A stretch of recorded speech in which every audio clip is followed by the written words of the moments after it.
filled with excitement, fun, and is beyond limits. But the question is, are you ready to jump? If it is a yes, then you have jumped into the world of ultimate entertainment. Welcome to YOLO 247, a place of fun, indulgence, and endless surprises.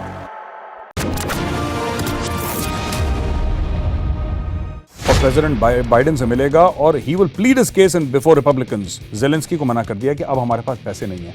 आधा अपने मुल्क इसने बर्बाद करवा दिया, लोगों को मरवा दिया।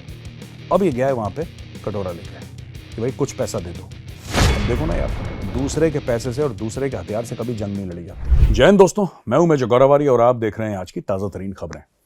अच्छा दोस्तों, दो तीन चीज़ें हैं जो मैं आपको अभी बताना चाहूँगा। सबसे पहले तो आपको पता ही है कि 370 जो एब्रोगेट हुआ था, जो हटा था, सुप्रीम कोर्ट ने उसको अपहोल्ड करा और सुप्रीम कोर्ट ने कहा है कि इसमें कोई वायलेशन नहीं हुआ, बिल्कुल ठीक हटाया गया। टेम्पररी प्रोविजन था, कुछ समय के लिए था, हट गया, कहानी खत्म। तो काफ़ी लोगों का दिल टूटा। सबसे पहले तो आई थिंक कॉन्ग्रेचुलेटरी मैसेजेस जो आए वो प्रधानमंत्री मोदी जी की तरफ से आए और फिर होम मिनिस्टर अमित शाह जी की तरफ से आए और लोगों ने भी बोला। लेकिन महबूबा मुफ्ती और उमर अब्दुल्ला जाहिर सी बात है बड़े दुखी थे, क्योंकि इनकी सियासत ही 370-35 पे चलती थी दोस्तों। 370-35 से आपने कभी एक बात नोट करी है? 370-35 से हटा, पत्थरबाजी खत्म और आतंकवाद में डिप आया। मैं ये नहीं कह रहा आतंकवाद खत्म हुआ है, नहीं, उसको खत्म होने में भी सालों साल लगेंगे। वो बीमारी इतनी जल्दी खत्म नहीं हो सकती, लेकिन उसमें बहुत डिप आया है, बहुत कमी आई है। टूरिज्म बढ़ गया। ये सब कैसे हुआ, ये किसी दिन और मैं आपको बताऊंगा दोस्तों, एक अलग से वीडियो बनाऊंगा आपके लिए, जब मैं बताऊंगा कि ये ऐसा क्या था कि आपने एक आर्टिकल को आपने एब्रोगेट कर दिया, आपने आर्टिकल को हटा दिया अपने कॉन्स्टिट्यूशन से और अचानक सब चीजें ठीक होना शुरू। यही आर्टिकल जड़ थी एक्चुअली। ये दो परिवारों की, दो खानदानों की जो सियासत चली है 70-75 साल से कश्मीर में, इन्हीं आर्टिकल की वजह से जब आपने ये आर्टिकल हटाया, उनकी सियासत अपने आप कलेप्स हो गई। एक तो ये बात है। कपिल सिब्बल साहब ने कुछ बोला कि कुछ लड़ाइयाँ होती हैं, कुछ जंगें होती हैं हारने के लिए। तो as a soldier I don't understand this language. मुझे कुछ जंगें होती हैं, हो सकता है पढ़े लिखे हैं, मुझसे बहुत ज़्यादा एक्सपीरियंसड हैं, बड़े हैं मुझसे, औहदे में बड़े हैं, उम्र में बड़े हैं, एक्सपीरियंस में बड़े हैं, हर लिहाज से मुझसे बड़े हैं कपिल सिब्बल साहब। तो मैं ये तो नहीं कह सकता कि उन्होंने गलत बोला है, लेकिन मैं सिर्फ ये कह रहा हूँ कि मुझे समझ में नहीं आया। हो सकता है मुझ में कमी है। As a soldier you fight to win. हम लोग फौज में कहते हैं विजय या वीरगति, ठीक है, ईदर यू विन और यू डाई ट्राइंग। मुझे लगता है इन लोगों ने फाइट भी नहीं मारी, क्योंकि उनको पता था डे वन से कि जो मोदी जी ने हटवाया है ये 370-35 से, ये बिल्कुल ठीक हटवाया, इनको पता था। लेकिन ठीक है, कुछ ना कुछ तो बोलना है आपको, कुछ ना कुछ। I can understand Mehbooba Mufti, I can understand Omar Abdullah, Farooq Abdullah, जो इसके खिलाफ बोल रहे हैं। उनकी बात समझ में आती है, उनकी तो डायरेक्ट सियासत है, इनकी तो कोई सियासत भी नहीं है, इनका तो कोई लेना देना भी नहीं है, फिर भी कोई बात नहीं। अच्छा, पाकिस्तान ने बोला कि this is a travesty of justice, यानी कि कानून की धज्जियां उड़ा दी हैं भारत ने, और उसने प्रोटेस्ट करा है पाकिस्तान ने। तो मुझे तो समझ में नहीं आता पाकिस्तान का क्या लेना देना है। पाकिस्तान को सिर्फ इस चीज़ का टेंशन लेना चाहिए पाकिस्तान को कि भाई पीओके कब खाली कर रहे हैं, गिलगित बाल्टिस्तान कब खाली कर रहे हैं, ठीक है। ये लोग फालतू में, देखिए अक्सर पाकिस्तानी मुझसे ये बोलते हैं ना कि वही 14-15 अगस्त वाले, इनके एक ही गाने होते हैं, एक दो गाने होते हैं पाकिस्तानियों को, वही गाना गाते रहते हैं, बार बार रिपीट करते हैं ऑन लूप कि 14 अगस्त को हम आज़ाद हुए, 15 अगस्त को आप आज़ाद हुए। फिर मैं याद दिलाता हूं कि तुम 14 अगस्त को आज़ाद नहीं हुए थे, तुम बने थे 14 अगस्त को, पाकिस्तान बना था 14 अगस्त को, आज़ाद हम हुए थे, और हमारा हज़ारों साल पुराना सिविलाइजेशन है। तो उनको स्टोरी समझानी पड़ती है पाकिस्तानियों को। कह रहे फिर भी एक ही साथ हम लोग आए और फिर ये हुआ। आज भारत क्यों तरक्की कर रहा है? क्या इसका ये वजह है कि भारत इंडिया में एजुकेशन बहुत अच्छा है? हाँ, ये एक वजह है, लेकिन एक और वजह है कि we mind our own business. हम दूसरे के घरों में तांग झांक नहीं करते, जैसे पाकिस्तान किया था। अब देखिए, मैं छोटी बात, I don't want to make fun of Pakistanis. मैं इस समय उनका मजाक नहीं उड़ाना चाहता, उनका दिल टूटा है, तो चीख चिल्ला रहे हैं, उनको चीख चिल्लाने दीजिए, दिल टूटा है आखिर उनका आज। लेकिन मैं ये कहना चाहता हूँ पाकिस्तानियों को कि देखिए, अभी आप फिलिस्तीन कर रहे थे जब इजराइल ने हमास का ठोकना शुरू करा मामला। अब आप कश्मीर कर रहे हैं जब हमारे सुप्रीम कोर्ट ने ये फैसला सुना दिया। आप लोग पाकिस्तान कब करते हैं? कभी आप लोग पाकिस्तान के बारे में बात करें। ये फिलिस्तीन में ये हो जाएगा और कश्मीर में ये हो जाएगा और साढ़े मुसलमान भाई हैं, और यही करते रहते हो 24 घंटे यार तुम लोग। फिर तुम कहते हो बेड़ा गर्क क्यों है तुम्हारे मुल्क का? इसीलिए बेड़ा गर्क है। पहले अपने घर को ठीक करो। जब तुम्हारा घर ठीक होगा तो कश्मीर भी ठीक हो जाएगा, फिलिस्तीन भी ठीक लगेगा, तुम्हें सब कुछ ठीक लगेगा। तुम्हारा खुद का घर गड़बड़ है, इसलिए तुम्हें दुनिया खराब लग रही है। और इस वक्त तुम्हारा आर्मी चीफ कर क्या रहा है? पाकिस्तानियों, कर क्या रहा है ये तो बताओ मुझे। तुम्हारा आर्मी चीफ इस वक्त कटोरा लेकर गया है वॉशिंगटन में भीख मांगने के लिए। समझ रहे हो? कटोरा लेकर गया है वॉशिंगटन भीख मांगने के लिए। तुम्हारा आर्मी चीफ, जिस सिपा सालार के हाथ में तलवार होनी चाहिए थी, असला होना चाहिए था, उसके हाथ में कटोरा है। और इस कौम को, इस 25 करोड़ कौम को किसकी फिक्र है? कश्मीर में क्या हो गया, फिलिस्तीन में। क्यों बड़ी बड़ी बातें करते हो यार? Why do you talk so big? इतनी बड़ी बड़ी बातें क्यों करते हो? अमल तुम्हारा जीरो है, बातें तुम्हारी ऐसी हैं कि पता नहीं कोई गामा पहलवान आ गया होगा। अच्छा थोड़ा ना लगता है। अच्छा दोस्तों, एक और प्लेटफॉर्म है, मीडिया प्लेटफॉर्म, द इंटरसेप्ट।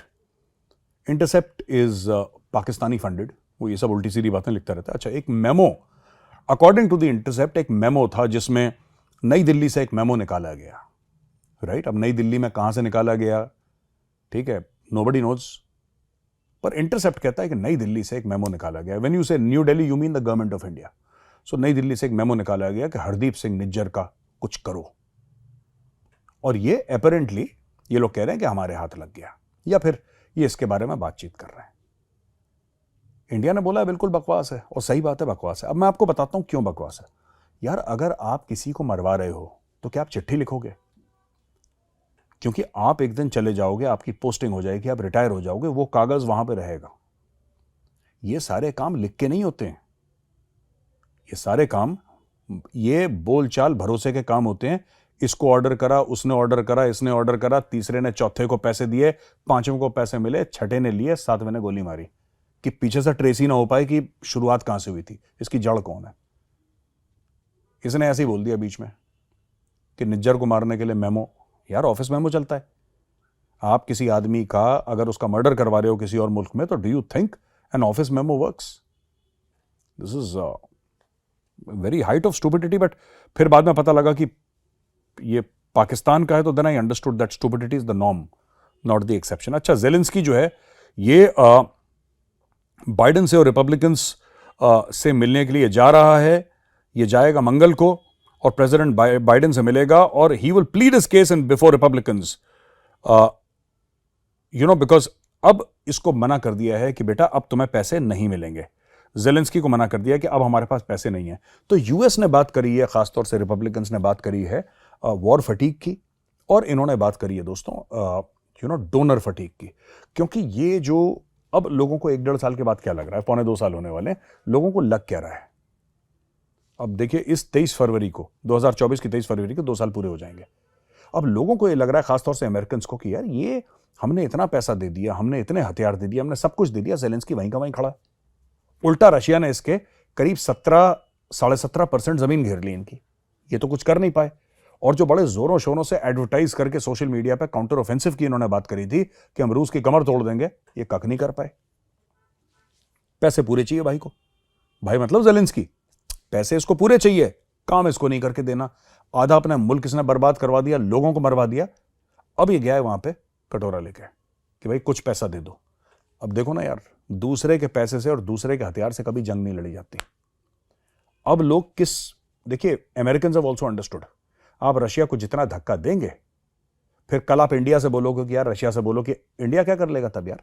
आपने रशिया को अगर इतना धक्का दे दिया, इतना ज्यादा धक्का, एक लेवल तक हम लोग रशियन से बात कर सकते हैं। ऐसा थोड़ा ना कि अमेरिका किसी और को हथियार भी दे, पैसा भी दे, बोलो मारो रशियंस को, राइट? रशियंस पे अटैक करो, ये सब करके फिर इंडिया से बोले कि यार कुछ बात करो। It's not possible. हमारा ठीक है, हमारे बड़े गहरे रिश्ते हैं और 75-76 साल से हैं रूसियों के साथ। आज के रिश्ते नहीं है ये बहुत पुराने हैं, लेकिन उनके यहां भी तो मौतें हो रही हैं। So everybody has limited equity with Russia today, क्योंकि जब भी कोई मुल्क होता है लड़ाई में तो आपकी लिमिटेड इक्विटी होती है।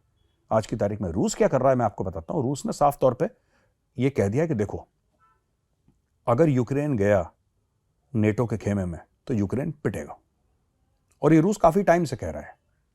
ज़ेलेंस्की को फिर खुजली हुई तो उसको मार पड़ी, और इसको मार पड़ती रहेगी। और अमेरिका ने अब ये सोच लिया कि भाई ज़ेलेंस्की को ज्यादा पैसे वैसे नहीं देने, बस इतने दो कि अपनी सरहदों की हिफाजत ही कर ले। ज्यादा पैसे मत दो, क्योंकि ये अंधा कुआं है, ये चलता रहेगा, रशिया भी करता रहेगा। जेलेंस्की को पैसे चाहिए, रशिया को पैसे नहीं चाहिए दोस्तों।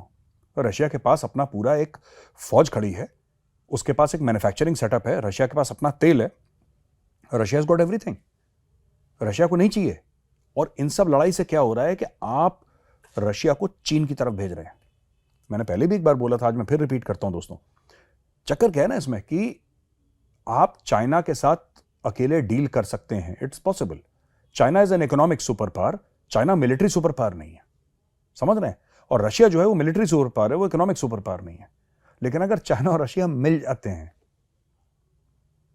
तो वो जो बॉडी बनती है चाइना और रशिया के मिलने की, वो इकोनॉमिक सुपर पावर भी और मिलिट्री सुपर पावर भी है। That is why it is so dangerous. और कहीं ना कहीं अमेरिका में ये एहसास है कि इन्होंने ना गड़बड़ कर दी, थोड़ा ज्यादा पुश कर दिया इन्होंने गलत डायरेक्शन में। आप कैसे डील करेंगे? How will you deal with China and Russia together? How will you deal with that? It becomes very difficult. इनको जितना अलग रखे अमेरिका उतना बेहतर है। ये फालतू में कुछ लोगों का कोल्ड वॉर का माइंडसेट है। इन लोगों को पहले ही मना कर देना चाहिए था, लड़ाई से पहले। व्लादिमीर पुतिन को साफ बोल देना चाहिए था कि बॉस छोड़ो ये सब छोड़ो, ये ड्रामा छोड़ो, ठीक है। हम इनको बोलेंगे, हम इनको नेटो में नहीं ले रहे, आप उधर रहो, ये इधर रहेंगे, कहानी खत्म। वो नहीं आता। आपने पुतिन को धक्का दिया, पुतिन घुस गया अंदर, 17.5% यूक्रेन की जमीन उसने हड़प ली। अब वो छोड़ने का नाम नहीं ले रहा और आप छोड़वा नहीं सकते। तो एक कहावत है जो बचपन में मैंने सुनी थी कि चढ़ जा बेटा सूली पे भला करेंगे राम। ये जेलेंस्की पे बिल्कुल फिट आती है। अमेरिका ने इसको बोला चढ़ जा बेटा सूली पे भला करेंगे राम। अब ये चढ़ गया सूली पे, अब देखिए आगे आगे होता है क्या। तो दोस्तों वीडियो देखने के लिए बहुत बहुत धन्यवाद। अगर वीडियो पसंद आए तो इस वीडियो को लाइक जरूर करिएगा। मैं कल फिर हाजिर हूंगा एक नए वीडियो के साथ। तब तक के लिए जय हिंद।